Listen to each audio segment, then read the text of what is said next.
When Julia comes, she sits by Stella's domain and watches the new baby. She barely talks to me. Stella doesn't talk to me either. She is too busy nuzzling Ruby. She is cute little Ruby with her ears flapping like palm leaves, but I am handsome and strong. Bob trots a circle around my belly before settling down in just the right spot. Give it up, Ivan, he says, you're old news. Julia gets out a piece of paper and a pencil. I can see that she is drawing Ruby. I move to the corner of my domain to pout. Bob grumbles. He doesn't like it when I disrupt his naps. Homework, Julia's father scolds. Julia sighs and puts her drawing aside. I grunt and Julia glances in my direction.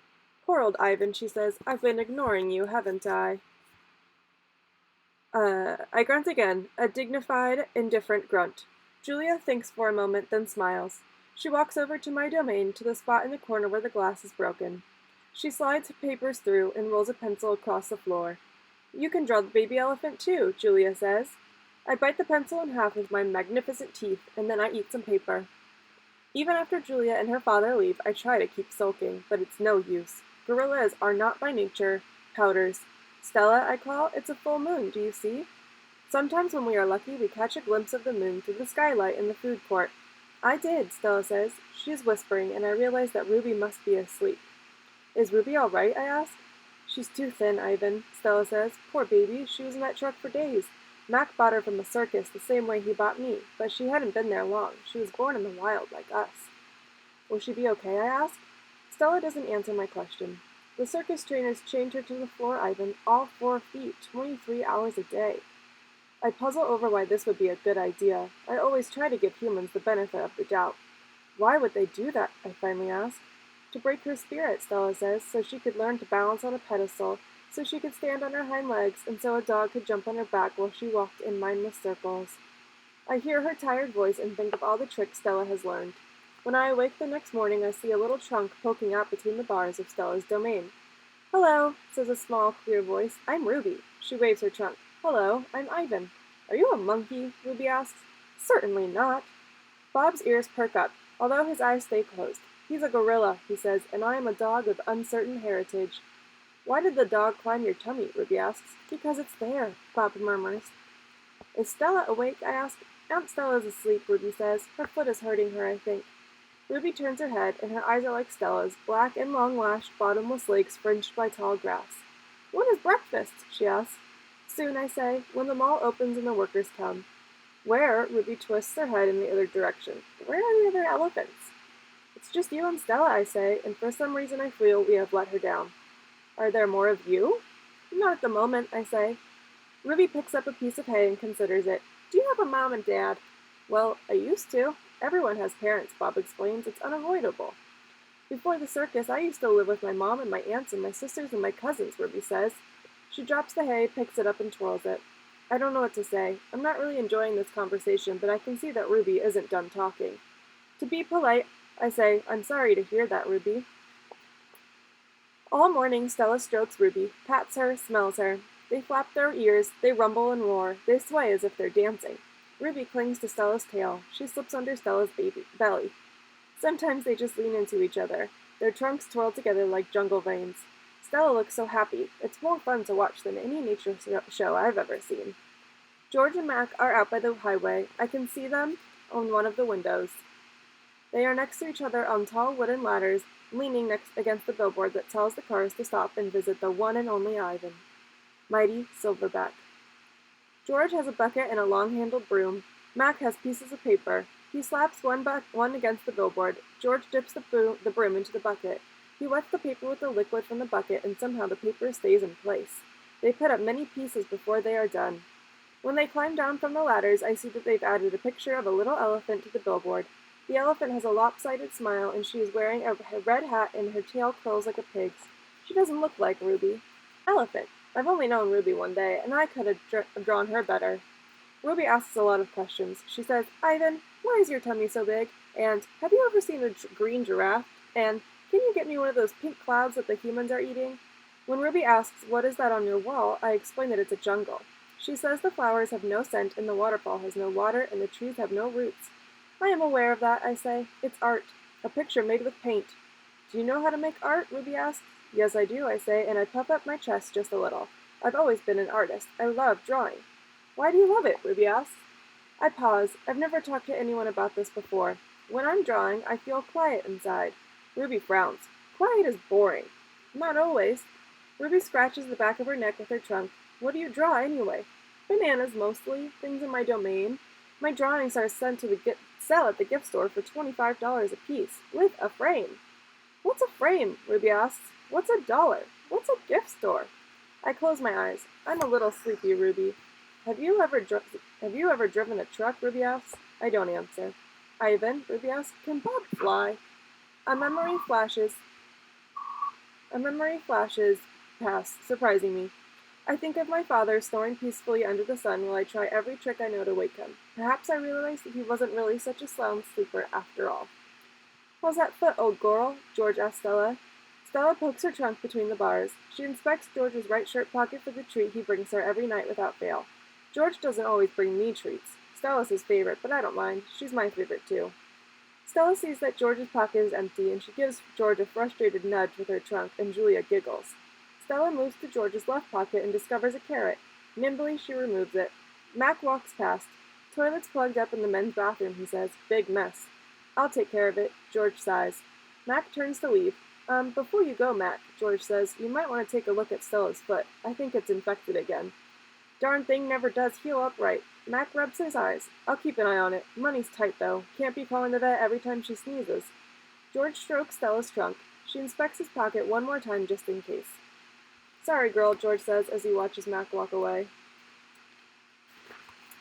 Ivan, Bob. I blink. The dawn sky is a smudge of gray, flecked with pink, like a picture drawn with 2 crayons. I can just make out Ruby in the shadows, waving her hello with her trunk. Are you awake? Ruby asks. We are now, says Bob. Aunt Stella's still asleep, and I don't want to wake her because she said her foot was hurting, but I'm really, really, really bored.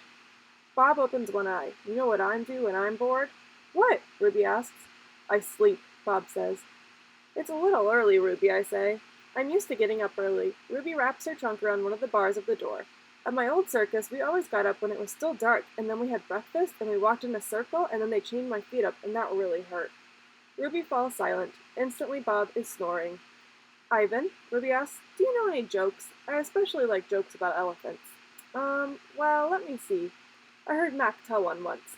I yawn. How can you tell that an elephant has been in the refrigerator? How? By the footprints in the butter. Ruby doesn't react. I sit up on my elbows, trying not to disturb Bob. Get it? What's a refrigerator? Ruby asks. It's a human thing, a cold box at the door. They put food inside. They put food in the door? Or food in the box? And is it a big box or a little box? I can see this is going to take a while, so I sit up all the way. Bob slides off, grumbling. I reach for the pencil, the one I snapped in half with my teeth. Here, I say, I'll draw a picture of one. In the dim light, it takes me a minute to find a piece of paper Julia gave me. The page is a little damp and has a smear of something orange on it. I think it's from a tangerine. I try my best to make a refrigerator. The broken pencil is not cooperating, but I do what I can. By the time I'm done, the first streaks of morning sun have appeared in flashy cartoon colors. I hold up my picture for Ruby to see. She studies it intently, her head turned so that one black eye is trained on my drawing. Wow, you made that? Is that the thing you were telling me about before? Art? Sure is. I can draw all kinds of things. I'm especially good at fruit. Could you draw a banana right now? Ruby asks. Absolutely. I turn the paper over and sketch. Wow, Ruby says again in an odd voice. When I hold up the page, it looks good enough to eat. She makes a happy lilting sound, an elephant laugh. It's like the song of a bird I recall from long ago, a tiny yellow bird with a voice like dancing water. Strange, I'd forgotten all about that bird, how she'd wake me every morning at dawn when I was still curled safely in my mother's nest. It's a good feeling making Ruby laugh, so I draw another picture and another along the edges of the paper, an orange, a candy bar, a carrot. What are you two up to? Stella asks, moaning as she tries to move her sore foot. How are you this morning? I ask. Just feeling my age, Stella says. I'm fine. Ivan is making me pictures, Ruby says, and he told me a joke. I really like Ivan, Aunt Stella. Stella winks at me. Me too, she says. Ivan, want to hear my favorite joke? Ruby asks. I heard it from Maggie. She was one of the giraffes in my old circus. Sure, I say. It goes like this. What do elephants have that nothing else has? Trunks, I think, but I don't answer because I don't want to ruin Ruby's fun. I don't know, Ruby, I reply. What do elephants have that nothing else has? Baby elephants, Ruby says. Good one, Ruby, I say, watching Stella stroke Ruby's back with her trunk. Good one, Stella says softly.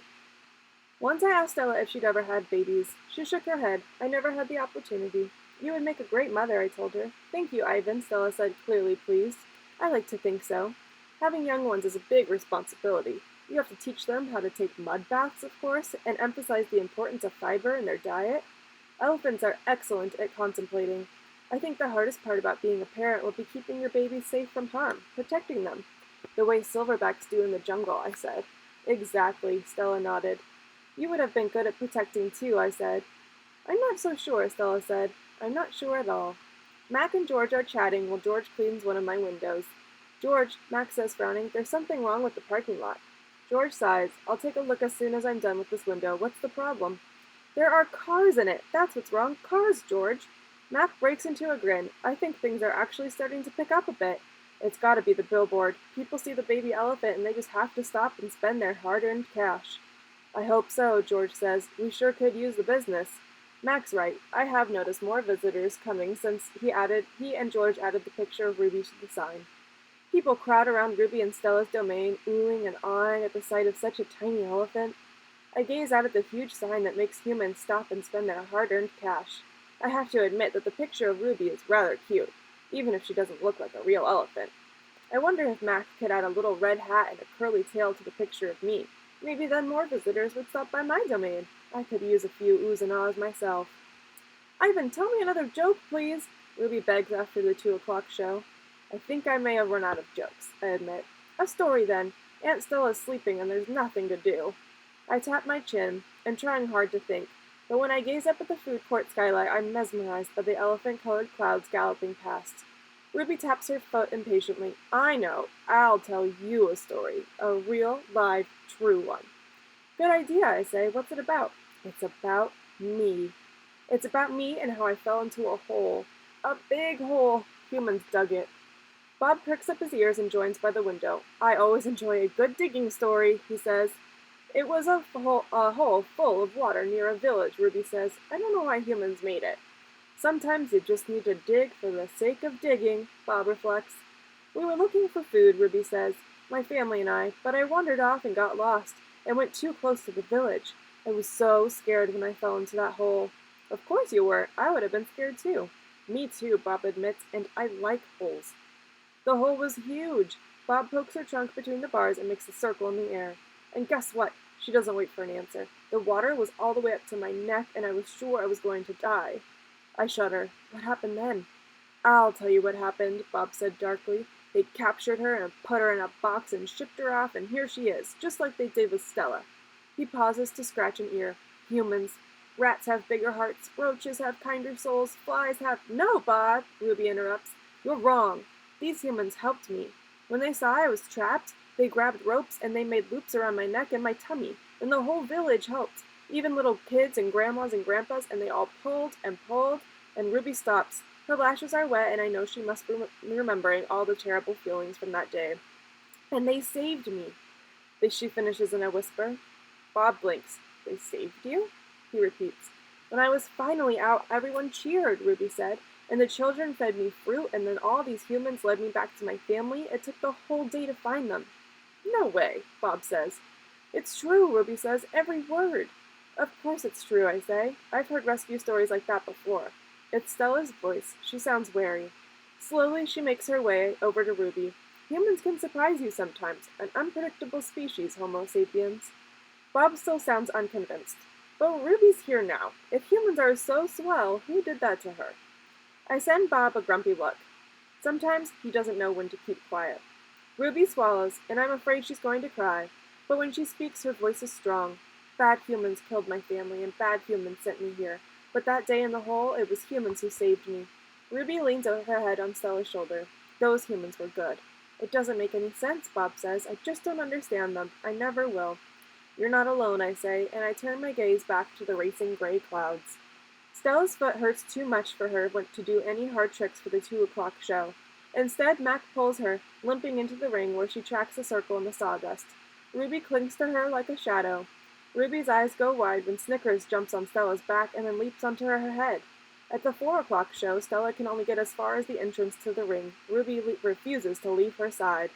At the 7 o'clock show, Stella stays in her domain. When Mac comes for Ruby, Stella whispers something in her ear.